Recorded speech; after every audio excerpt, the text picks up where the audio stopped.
बंदी छोड़ सतगुरु रामपाल जी परमेश्वर जी की जय हो।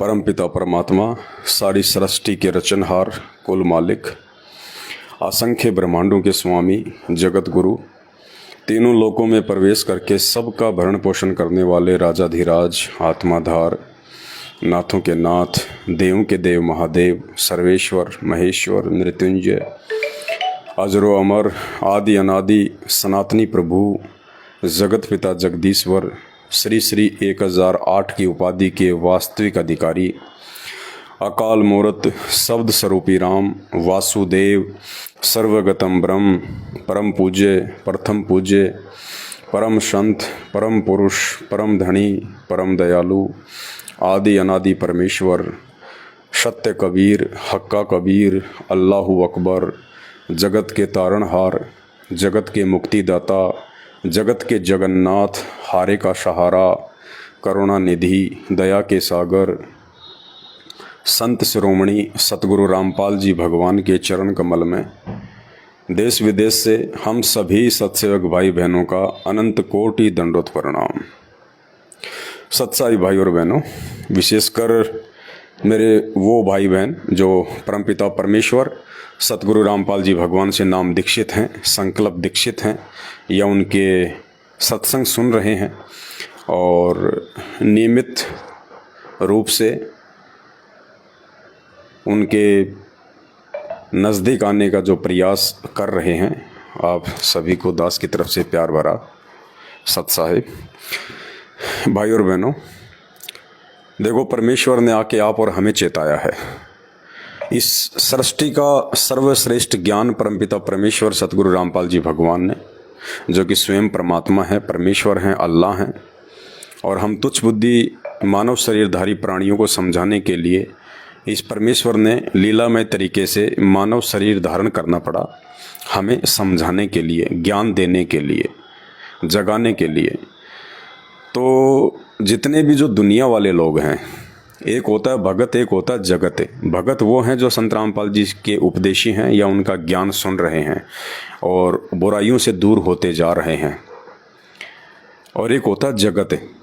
जगत वो हैं जो अभी संत रामपाल जी के ज्ञान से, इस तत्व ज्ञान से, शास्त्रों के यथार्थ ज्ञान से, भक्ति मार्ग से कोसों दूर हैं।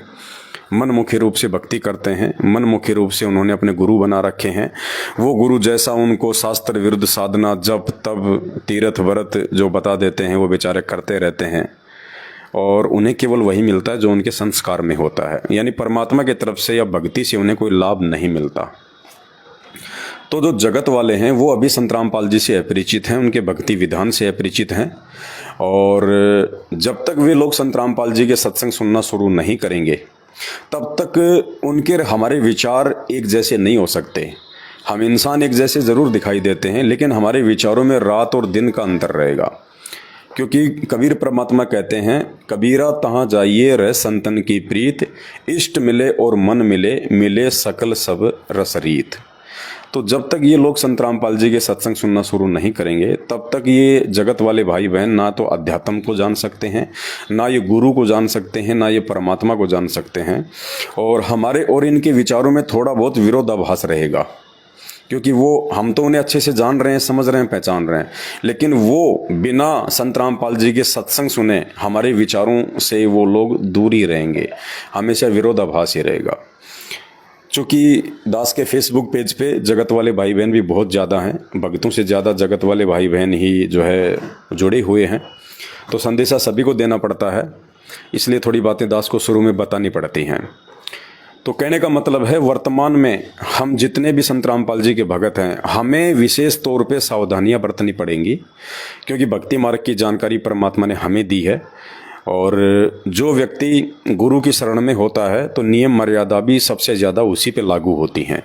जैसे हॉस्पिटल में कोई मरीज़ एडमिट होता है तो हॉस्पिटल के रूल एंड रेगुलेशन, दवाई, उसके नियम, परहेज, सब कुछ उस मरीज़ पे लागू होता है, मरीज़ के जो परिवार वाले होते हैं उन पे लागू नहीं होता। तो परमात्मा ने इस भक्ति रूपी अखाड़े में हम चंद भाई बहनों को सेलेक्ट किया है, तो नियम, कायदे, कानून, मर्यादा आप और हमारे लिए हैं, क्योंकि अंत में मोक्ष भी आप और हमारा ही होना है। तो छोटी छोटी बातें जो समय समय पे परमात्मा के आशीर्वाद से, उनके सत प्रेरणा से आप सभी भाई बहनों को बतानी बहुत ही ज़्यादा ज़रूरी होती हैं, ताकि हम भक्ति मार्ग में, अध्यात्म में हम कोई गलतियां ना करें और हम परमात्मा के दोषी ना बन जाएं, हमारे मोक्ष मार्ग में किसी प्रकार की कोई बाधा या काल पैदा ना करे। तो परमात्मा की दया, 2 दिन पहले उत्तर प्रदेश के बुलंदशहर में सात संगति थी, दास सात संगति में आया हुआ था और अब परमात्मा ने दया बख्शी, दास हरिद्वार आया हुआ है। हरिद्वार से दास अब पंजाब जाएगा, वहाँ भी सात संगति है परमात्मा के आशीर्वाद से।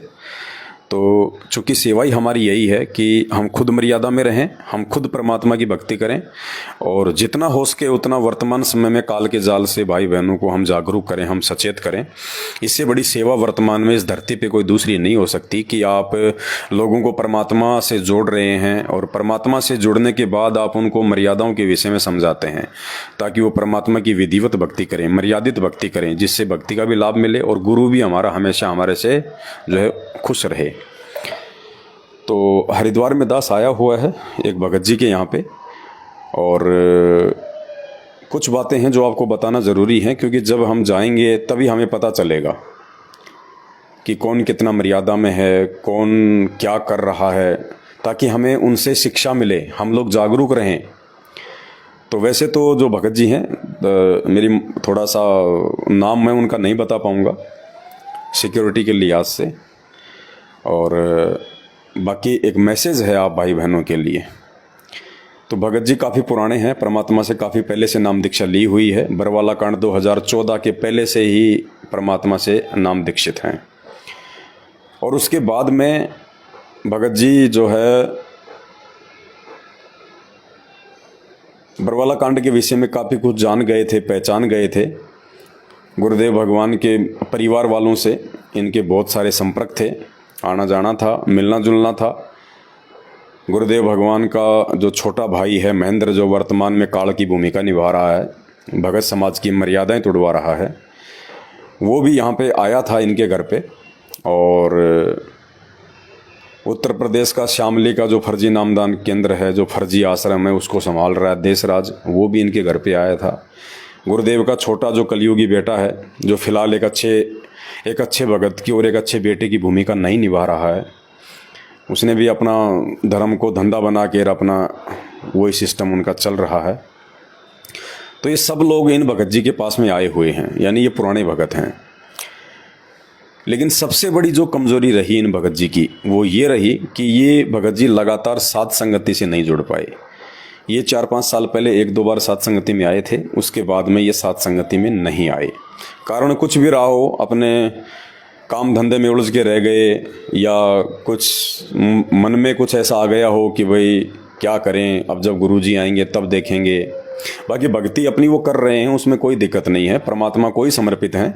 सात संगति के वीडियो भी वो देखते रहते हैं, और उस आधार से इन्होंने काफ़ी कुछ जो क्रियाएँ हैं वो मैनेजमेंट से हटके परमात्मा के ज्ञान आधार से अपने ऊपर लागू की हुई हैं।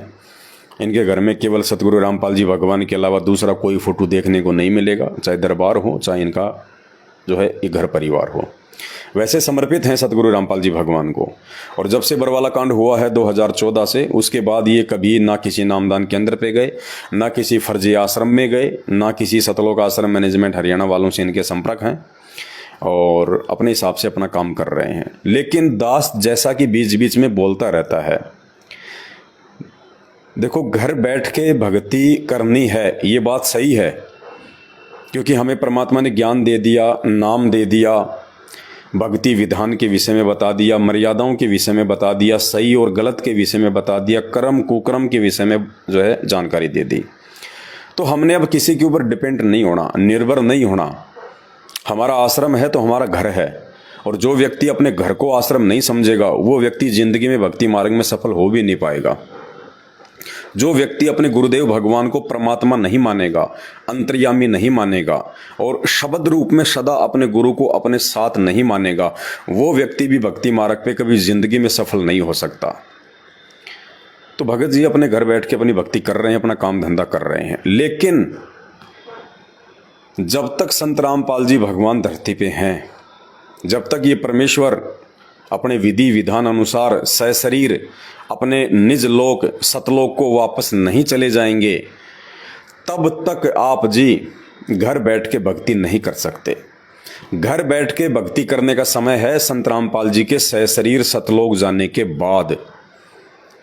और जब तक संत रामपाल जी धरती पे प्रकट हैं, आप और हमारे पूज्य गुरुदेव भगवान के रूप में हैं, तब तक भाई और बहनों, अगर भक्ति पे हमने जीवित रहना है संत रामपाल जी भगवान के हिसार जेल से बाहर आने तक, तो हमने एक की तरफ रहना पड़ेगा। चाहे आप सतलोक आश्रम मैनेजमेंट हरियाणा की तरफ अपनी मर्यादा तोड़ के जुड़े रहें और समय आने पर उसके जो परिणाम हैं वो भी आप लगातार भोगते रहें। चाहे आप साध संगति से जुड़ें और साध संगति से जुड़ने के बाद में परमात्मा के सत्संगों के रहस्य पता होने के बाद में मर्यादाओं में रह के आप खुद भी परमात्मा के विधान अनुसार चलें, आप खुद भी परमात्मा की भक्ति से सर्व सुख प्राप्त करें और गुरु को भी आप जो है वो प्रसन्न करें। तो दो तरीके आपके पास में है वर्तमान में। जब तक संत रामपाल जी जेल में हैं, उनके भक्तों के पास में दो तरीके हैं भक्ति मार्ग पे जीवित रहने के। सबसे पहला तरीका, आपने किसी एक की तरफ जुड़ के रहना पड़ेगा। आप घर बैठ के भक्ति नहीं कर सकते। घर बैठ के आप एक सच्चे और नेक भगत, मर्यादित भगत नहीं बन सकते। आपने या तो मर्यादा तोड़ के सतलोक आश्रम मैनेजमेंट हरियाणा के साथ में जुड़ना पड़ेगा और कुकर्म करने पड़ेंगे। दान धर्म के नाम पे लुटना पड़ेगा, आपने पिटना पड़ेगा और अंत में आपको काल भगवान का शिकार भी होना पड़ेगा अगर आपको भक्ति पे टिके रहना है तो। या फिर आपने अपने आत्म कल्याण के लिए मर्यादा में रह के साध संगति से जुड़ना पड़ेगा, अपने गुरु को आपने प्रसन्न करना पड़ेगा। अगर आप दोनों में से किसी एक के साथ में नहीं जुड़े हैं और या आप ये सोच रहे हो कि सब ऐसे ही हैं, कोई लेना देना नहीं है, हम तो जब गुरु जी आएंगे तब देखेंगे, तब तक हम अपना धंधा कर रहे हैं, अपने घर बैठ के भक्ति कर रहे हैं, अच्छी बात है, अच्छी बात है, लेकिन आप लंबे समय तक नहीं चल पाओगे। आपके अंदर वो भाव, वो समर्पण, वो श्रद्धा आपके अंदर नहीं रह सकते। और एक समय ऐसा आएगा, जैसे मकान चाहे कितना ही अच्छा क्यों ना हो, चाहे मार्बल क्यों ना लगा हो, टाइल्स क्यों ना लगी हो, और परमात्मा कहते हैं 7 दिन के लिए आप उस मकान को साफ करके लॉक कर दो, और 7 दिन के बाद में जब आप उस मकान को खोलोगे तो आपको मिट्टी जमी हुई मिलेगी। बिल्कुल, चाहे वो डस्ट प्रूफ क्यों ना हो, चाहे वो एयर प्रूफ मकान क्यों ना हो, फिर भी यदि आप 5-7 दिन बाद में मकान को खोलोगे तो आपको डस्ट जमी हुई मिलेगी। तो वर्तमान में अगर भक्ति पे जीवित रहना है तो आपने एक की संगति करनी पड़ेगी।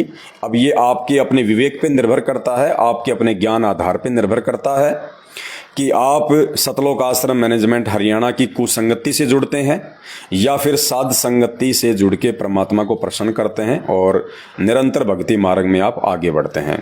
जब तक संत रामपाल जी जेल से नहीं आ जाते हैं, घर बैठ के आप एक मर्यादित भगत नहीं बन सकते, चाहे आप कितना ही कोशिश कर लो। और एक समय ऐसा आएगा, वो गंदगी इतनी जम जाएगी, इतनी जम जाएगी, धीरे धीरे धीरे धीरे ये काल ऐसी कुप्रेरणा करना शुरू कर देगा कि हम परमात्मा से भी दूर होते चले जाएंगे। तो 5-6 साल से भगत जी का कोई संपर्क नहीं है, ना ये मैनेजमेंट की तरफ जा रहे हैं, ना ये साथ संगतियों में आ रहे हैं, जबकि बात इनसे बीच बीच में दास की होती रहती है और वीडियो ये देखते रहते हैं, लेकिन ये आ नहीं पाते साथ संगति में। और साथ संगति में ना आ पाने के चलते अब यहाँ आने के बाद में हमने जब देखा है इनकी रहन सहन, इनकी ये क्रिया, भक्ति क्रिया, विधि विधान, तो बहुत सारी जो है वो त्रुटियाँ नज़र आई। हालांकि भगत जी को तो हमने जब शाम को सहपरिवार परमात्मा की साथ संगति में हम बैठे थे भंडारा करने के बाद में, तो भगत जी को तो हमने सब कुछ बातों के विषय में अवगत करवा दिया। उन्होंने मान भी लिया इस बात को और ये भी मान लिया कि भगत जी वास्तव में साथ संगति के अभाव में मर्यादा में पूरी तरह से भगत नहीं रह सकता, चाहे वो कुछ भी ना करे। लेकिन घर बैठ के भक्ति वर्तमान में नहीं हो पाएगी। घर बैठ के भक्ति करने का समय गुरुदेव भगवान के सतलोक जाने के बाद का है। तो कुछ एक त्रुटियां जो दास आपके सामने रखना चाहेगा ताकि हम सावधान रहें। तो सबसे पहले तो जब दास यहाँ पे आया और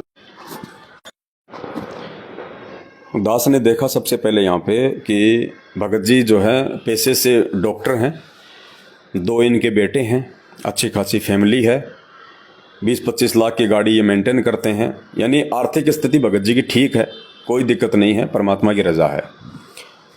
लेकिन भक्ति ठीक नहीं है तो फिर कुछ भी ठीक नहीं है।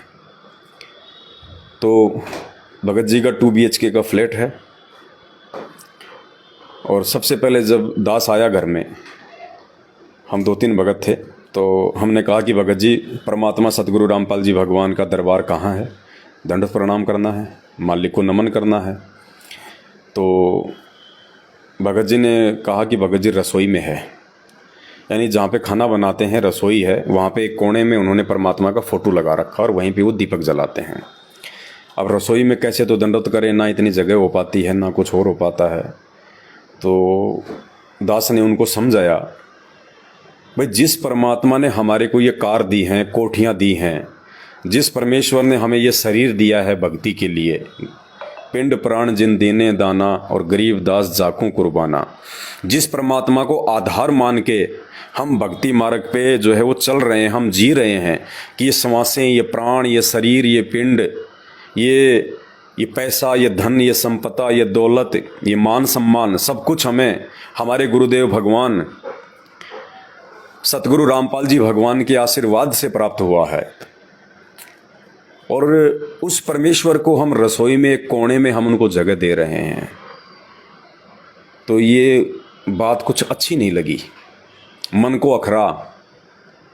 आध्यात्मिक दृष्टि से, ज्ञान की दृष्टि से, भक्ति की दृष्टि से उचित नहीं है कि जब आपके पास में जगह है, सब कुछ है, जब आप अच्छी तरीके से रह रहे हो, खा रहे हो, पी रहे हो, तो अपने भगवान को तो हमने अपने शीश पे रखना है। गुरु को राखिए शीश पर, यानी हमने गुरुदेव भगवान को सबसे ऊपर स्थान देना है, सर्वप्रथम, सर्वोच्च। और कहते हैं गुरु को राखिए शीश पर और चलिए आज्ञा माही, कहे कबीर उस भगत को 3 लोक भय नाही। यानी उस भगत का जो अपने गुरु को आगे रखता है, अपने गुरु को सर्वप्रथम रखता है, अपने गुरु से बढ़ के किसी को नहीं मानता है, अपने दिल में, अपने घर में, अपने घट में अपने गुरु को बसा के रखता है, कहते हैं वो भगत 3 लोकों में निष्फिक्र होके घूमो, कोई उसका बाड़ बाका नहीं कर सकता, बाड़ बाका। क्योंकि सतगुरु का पंजा हमेशा उसके शीश पे रहेगा, गुरु का आशीर्वाद हमेशा उसके साथ में रहेगा। तो ऐसे गुरु को हम घर में जगह होने के बावजूद यदि हम रसोई में जगह दे रहे हैं, एक कोने में जहाँ पे बर्तन भांडे रखे जाते हैं, जहाँ पे मसाले रखे जाते हैं, जहाँ पे जो है जूठे बर्तन रखे जाते हों, जहाँ पे साफ सफाई की जाती हो, उस जगह पे हम अपने गुरुदेव भगवान को रखें, तो ये आध्यात्मिक दृष्टि से उचित नहीं है। अब ये कमी क्यों रही? उनके भाव हैं, श्रद्धा है, सब कुछ है। संत रामपाल जी को ही भगवान मानते हैं। दाढ़ी मूंछ वाली कबीर जी की काल्पनिक फोटो को साथ संगति की वीडियो देख के हटा दिया। महीने 20 दिन में जब भी समय मिलता है गुरु जी को भोग भी लगाते हैं हलवे राम का। ठीक है, सारे के सारे उपदेशी हैं, 2 बेटे हैं, मियाँ बीवी है, उपदेशी हैं।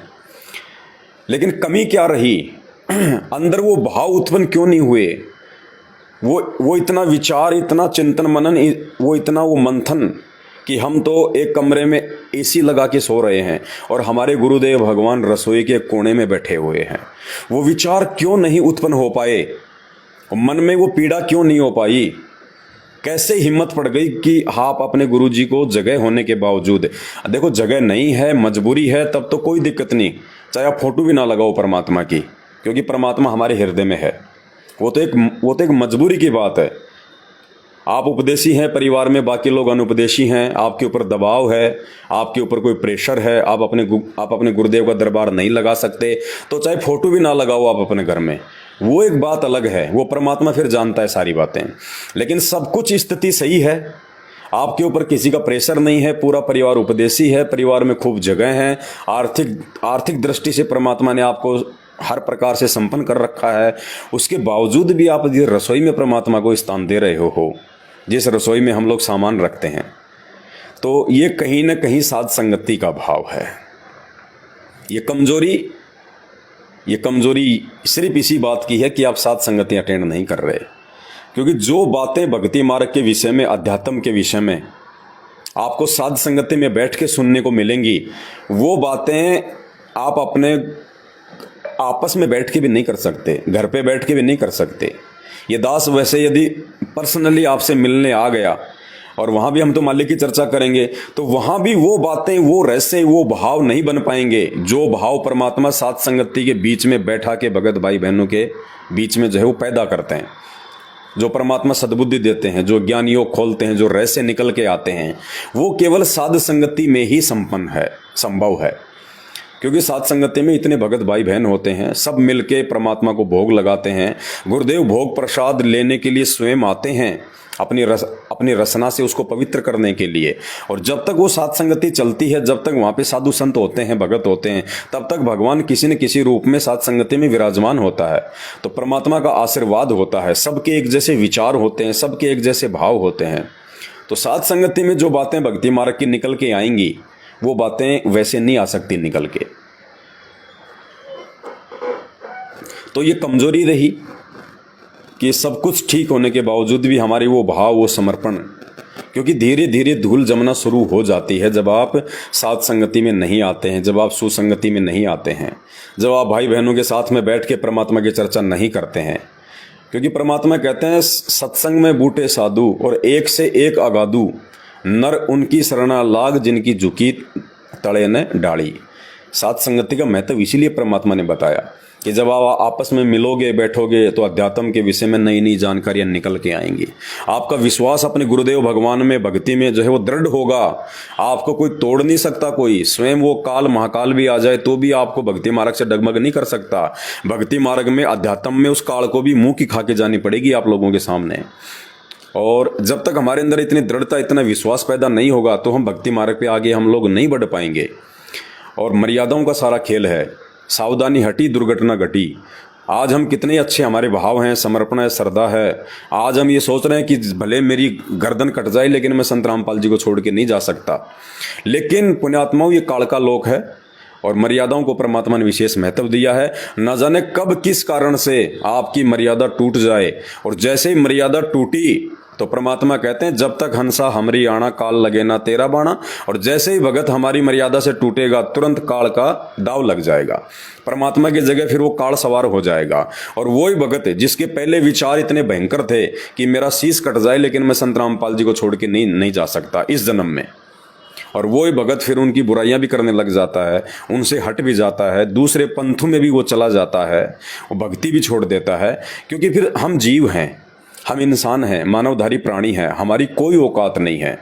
हम लोग जो है शतरंज की गोटियां हैं, हम लोग मोहरे हैं। यहाँ दो ही खिलाड़ी हैं, केवल वो परमात्मा, कौन? सतगुरु रामपाल जी भगवान, और दूसरा 21 ब्रह्मांड का स्वामी, ब्रह्मा विष्णु महेश का पिता, वो काल। ये केवल दो ही शक्तियां हैं इस ब्रह्मांड में, बाकी सब गोटियां हैं, जीव हैं, इनकी कोई औकात नहीं है।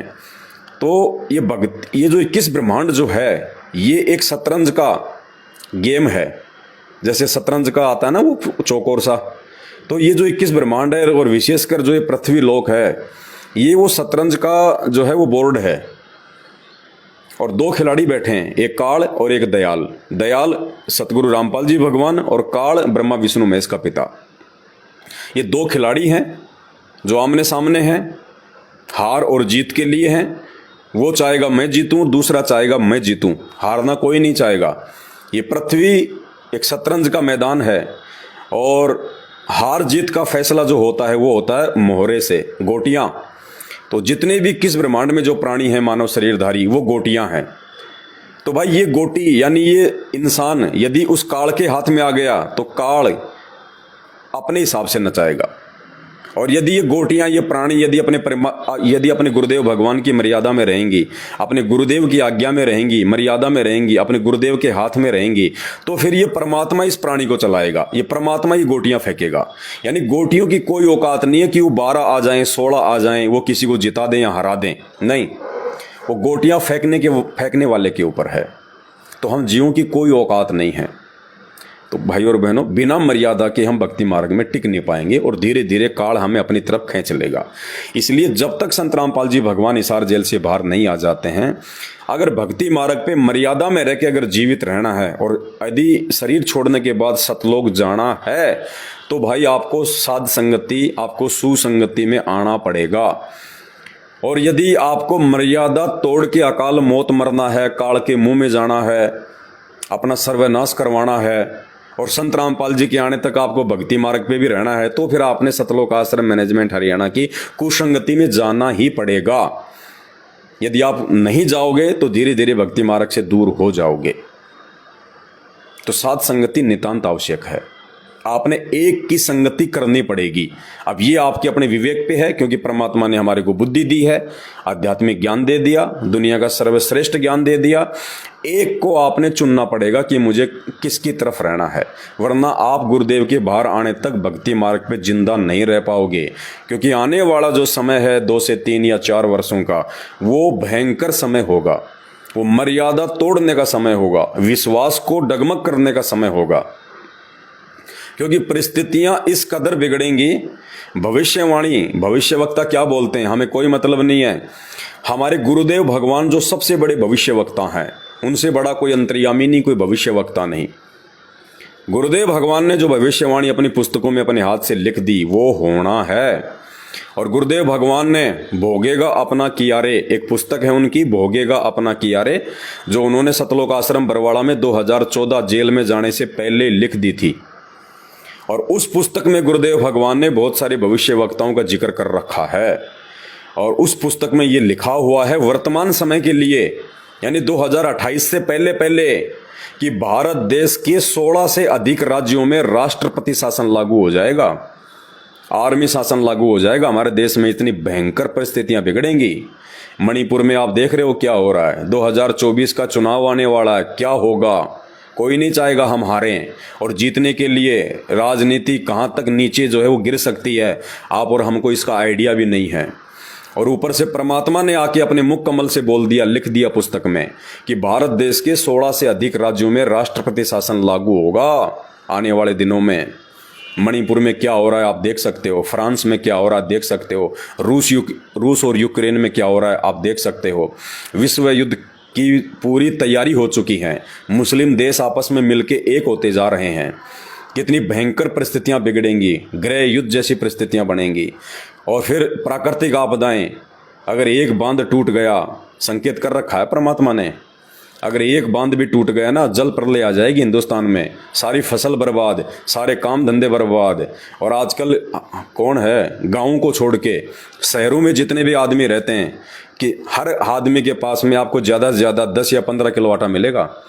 शहरों में, फ्लैटों में जो भी रहता है, आपको पता कि वो फसल तो है नहीं उनके पास में, और इतनी जगह होती नहीं है। क्या करते हैं, पैकिंग आटा लेके आते हैं 5 किलो का या 10 किलो का, इससे ज़्यादा नहीं मिलेगा आपको। और 5 किलो 10 किलो 5 मेंबर के परिवार में कितने दिन चलता है, मुश्किल से 5 दिन। तो भाई साहब, जब ये प्राकृतिक आपदाएं आएंगी, भयंकर बारिश होगी, अतिवृष्टि होगी, फसलें बर्बाद होंगी, ये अकाल पड़ेगा, भूखमरी आएगी, भविष्यवाणी हो चुकी है। और ये बहुत जल्दी देखने को मिलेगा आपको। उस समय क्या होगा, उस समय हमारा विश्वास तोड़ने का काम किया जाएगा शैतान के द्वारा, काल के द्वारा, कि ये भक्ति मार्ग से हटें, इनका विश्वास अपने गुरुजी से हट जाए। देखो, जगत तो सब उसके मुंह में है। ये जो जगत है ना, जो संत रामपाल जी की भक्ति से परिचित हैं, जितने भी लोग हैं, चाहे वो 8.5 अरब हों चाहे 9 अरब हों, यानी संत रामपाल जी के 30-40 लाख भक्तों को छोड़ के, और 30-40 लाख संगत में से भी मर्यादा में कितने हैं, वो केवल 7 संगत में, बाकी मर्यादा नहीं है। मैनेजमेंट के साथ में लाखों लोग जुड़े, लेकिन मर्यादा नहीं है। वो संत रामपाल जी की भगत नहीं है, डॉक्यूमेंट्री भगत हैं। बस नाम लिया था उस समय, उन्होंने जो लिखा पढ़ी की थी, अपना नाम गाँव पता लिखवाया था, बस वो फॉर्मेलिटी के भगत हैं, डॉक्यूमेंट्री भगत हैं, फोरम में भगत हैं, मर्यादा में भगत नहीं है। मर्यादा में केवल वही भगत हैं जो साध संगति में है। तो आने वाली जो भयंकर परिस्थितियां बिगड़ेंगी देश विदेश की, ये विश्वास तोड़ने वाली परिस्थितियां होंगी, मर्यादा तोड़ने वाली परिस्थितियां होंगी। और उस समय हमारी मर्यादा ना टूटे, हमारा विश्वास डगमग ना हो, चाहे काल स्वयं धरती पे क्यों ना आ जाए उतर के, और आमने सामने क्यों ना आ जाए, तो भी हमारा विश्वास ना टूटे, हम डगमग ना हो, हमारे अंदर भय पैदा ना हो, हम अपने गुरुदेव भगवान की छत्र छाया से एक रति भर भी दूर ना हो, उसके लिए पुण्यात्माओं परमात्मा ने सात संगतियां शुरू करवाई हैं। और जब ये परिस्थितियां बिगड़ेंगी, आप देख लेना, सतलोक आश्रम मैनेजमेंट हरियाणा और उनके साथ में जुड़ी हुई संगत का आपको एक बच्चा भी नजर नहीं आएगा, बच्चा भी।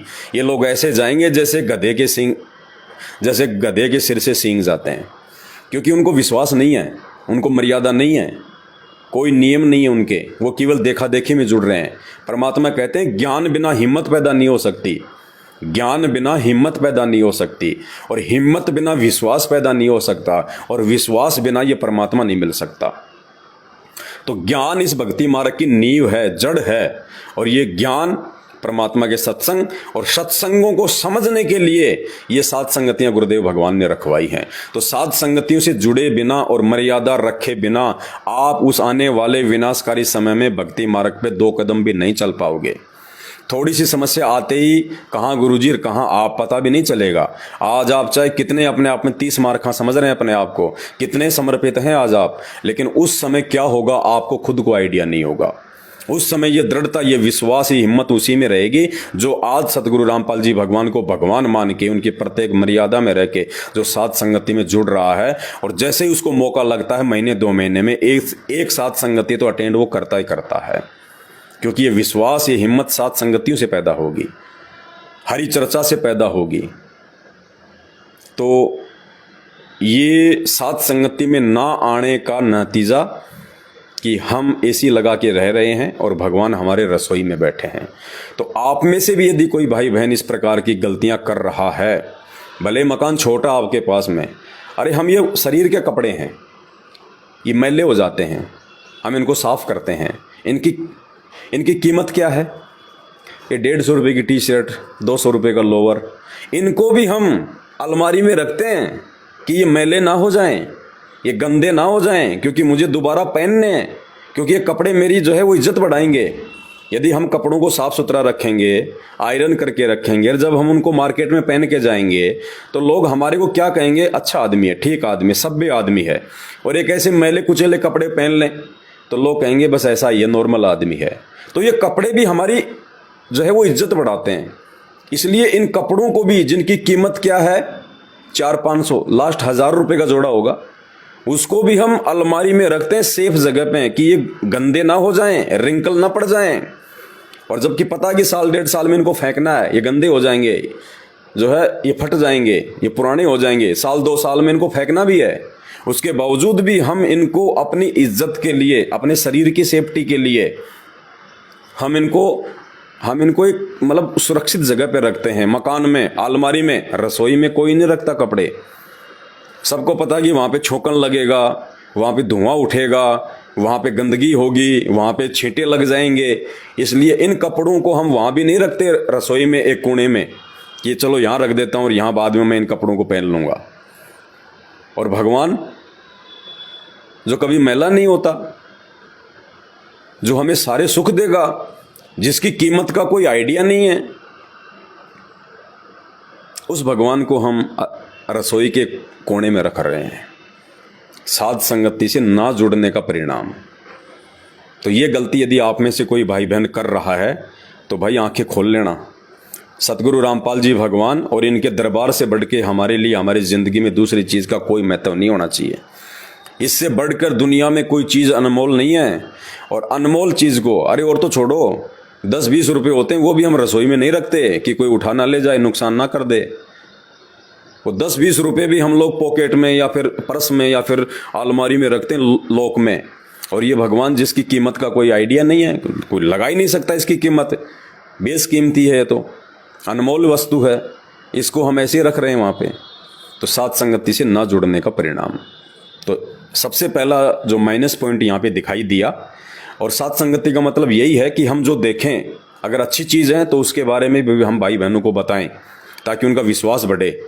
और यदि कोई माइनस पॉइंट है उसको भी हम बताएं ताकि ये गलती यदि कोई दूसरा भाई बहन कर रहा है तो वो भी जो है वो सचेत हो जाए, गलतियां करने से बचें। तो सबसे पहली चीज़ ये। दूसरी चीज़, जैसे हम लोग सुबह उठे, रात को 7 संगति हुई, रात को सो गए, सुबह फिर जब उठे, फ्रेश व्रेश हुए, नित्यनेम करने के लिए तैयार हुए, उससे पहले बहन एक कटोरी में बाहर से ये फूल तोड़ के लाई।